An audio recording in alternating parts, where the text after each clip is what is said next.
وأشهد أن لا إله إلا الله وحده لا شريك له وأشهد أن محمدا عبده ورسوله يا أيها الذين آمنوا اتقوا الله حق تقاته ولا تموتن إلا وأنتم مسلمون يا أيها الناس اتقوا ربكم الذي خلقكم من نفس واحدة وخلق منها زوجها وبث منهما رجالا كثيرا ونساء واتقوا الله الذي تساءلون به والأرحام إن الله كان عليكم رقيبا يا أيها الذين آمنوا اتقوا الله وقولوا قولا سديدا يصلح لكم أعمالكم ويغفر لكم ذنوبكم ومن يطع الله ورسوله فقد فاز فوزا عظيما أما بعد فإن خير الحديث كتاب الله وخير الهدي هدي محمد صلى الله عليه وسلم وشر الأمور محدثاتها وكل محدثة بدعة وكل بدعة ضلالة وكل ضلالة في النار اللهم صل على محمد وعلى آل محمد كما صليت على إبراهيم وعلى آل إبراهيم إنك حميد مجيد اللهم بارك على محمد وعلى آل محمد صلى الله عليه وسلم كما باركت على إبراهيم وعلى آل إبراهيم إنك حميد مجيد أعوذ بالله السميع العليم من الشيطان الرجيم من همزه وعليكم الصيام كما كتب على الذين من قبلكم لعلكم تتقون وقال سبحانه وتعالى وأن تصوموا خير لكم إن كنتم تعلمون وقال النبي صلى الله عليه وآله وسلم خمس من قال لا إله إلا الله ابتغاء وجه الله ختم له بها دخل الجنة ومن صام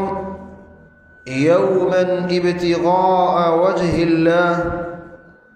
ختم له بها دخل الجنة أو كما قال النبي صلى الله عليه وآله وسلم